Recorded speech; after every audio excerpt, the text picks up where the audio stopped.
सुबह का वक्त था। बारिश बीती रात थमी थी, लेकिन बाजार की गलियों में जगह जगह पानी के गड्ढे थे।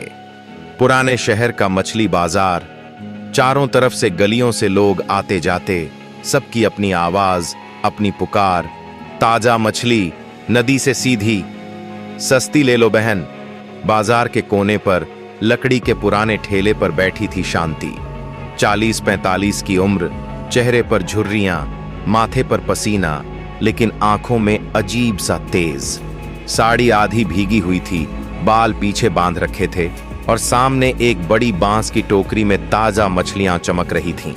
शांति कोई आम मछली बेचने वाली नहीं थी।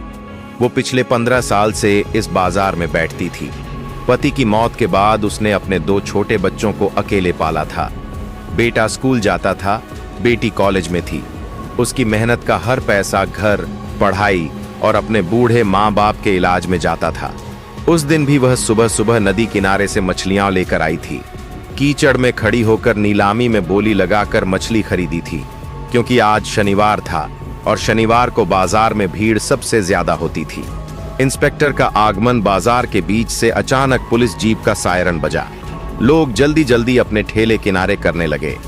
थाने के नए इंस्पेक्टर रवि ठाकुर, कड़क स्वभाव, तगड़ा शरीर, आंखों में अकड़ और पुलिस की वर्दी में वह जैसे डर की एक परिभाषा हो।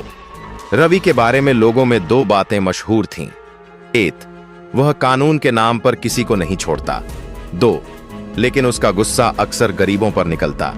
जीप रुकी, रवि उतरा और ऊंची आवाज में बोला, ये गली क्या तुम्हारे बाप की है? ये टोकरे यहां बीच रास्ते क्यों रखे हैं? गंदगी फैलाई हुई है। कुछ लोग सिर झुकाकर चुप रहे, कुछ अपने ठेले खींचने लगे, लेकिन शांति चुप नहीं रही।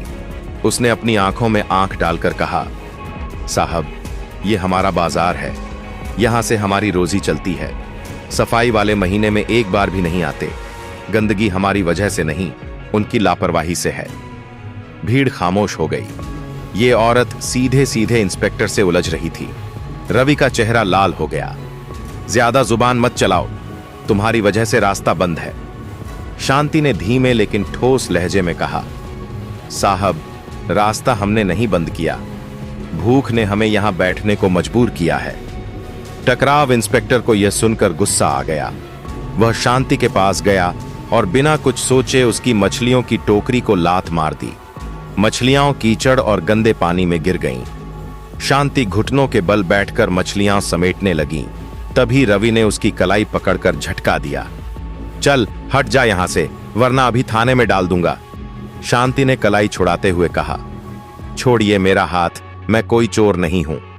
भीड़ बढ़ने लगी। कुछ मोबाइल कैमरे चालू हो गए, लेकिन कोई खुलकर बोलने की हिम्मत नहीं कर रहा था। अचानक रवि का हाथ शांति के गाल पर पड़ा। एक तेज करारा थप्पड़। पूरा बाजार सन्न रह गया।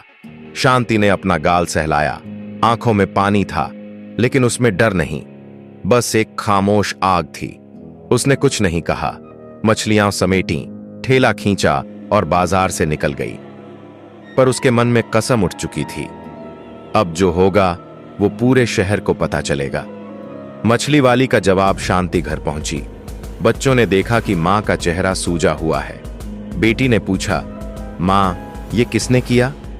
शांति ने बस इतना कहा, जिसने किया उसे पूरे शहर के सामने जवाब दूंगी। उसने पूरे दिन में कुछ लोगों को फोन किया, बाजार के दूसरे ठेले वालों को, सोशल मीडिया चलाने वाले लड़कों को और मोहल्ले की महिलाओं को। शाम होते होते योजना बन चुकी थी। प्रदर्शन की तैयारी अगली सुबह थाने के सामने भीड़ जमा होने लगी। महिलाएं सिर पर टोकरी रखकर आईं, जिसमें मछलियां थीं। बच्चे हाथ में प्लेकार्ड लेकर खड़े थे, गरीब की इज्जत भी इज्जत है, दमन बंद करो, मछली वाली को इंसाफ दो। बीच में खड़ी थी शांति। आज उसने अपनी सबसे साफ साड़ी पहनी थी, माथे पर लंबा सिंदूर लगाया था और हाथ में माइक जैसा दिखने वाला लाउडस्पीकर था। थाने के बाहर टकराव इंस्पेक्टर रवि जब थाने से बाहर आया तो उसने ये नजारा देखा। लगभग 100 लोग, मीडिया के कैमरे, मोबाइल लाइव स्ट्रीम और नारेबाजी। साहब माफी मांगो, महिला का अपमान नहीं सहेंगे। रवि ने भीड़ को समझाने की कोशिश की। ये लोग नियम तोड़ रहे थे, मैंने अपना काम किया है। तभी एक बुजुर्ग मछुआरा बोला, काम किया है या जुल्म? हम सालों से यहां बैठे हैं, कभी किसी ने ऐसे हाथ नहीं उठाया। शांति ने आगे बढ़कर लाउडस्पीकर में कहा, साहब, आप कानून के रखवाले हैं, लेकिन आपने कानून की आड़ में इंसानियत की हत्या की है। हम गरीब हैं, लेकिन हमारी इज्जत किसी रईस से कम नहीं। माफी और जीत भीड़ के दबाव और सोशल मीडिया के वायरल वीडियो ने ऊपर तक आग पहुंचा दी। वरिष्ठ अधिकारी का फोन आया, ठाकुर, मामला बढ़ने से पहले माफी मांगो और खत्म करो। रवि मजबूरी में सबके सामने आया, सिर झुकाया और कहा, मैं माफी मांगता हूं। शांति ने आंखों में आंख डालकर कहा, आज आपकी माफी हमारे हक की जीत है। याद रखना, मछली बेचने वाले के हाथ में कांटा होता है और कांटा चोट खाकर चुप नहीं बैठता। भीड़ तालियों और नारों से गूंज उठी। उस दिन के बाद शांति सिर्फ एक मछली वाली नहीं रही, वह गरीबों की आवाज बन गई। दोस्तों, वीडियो अच्छी लगे तो लाइक और चैनल सब्सक्राइब जरूर करें ताकि हमारा अगला वीडियो जल्द से जल्द पहुंच सके। दोस्तों, धन्यवाद।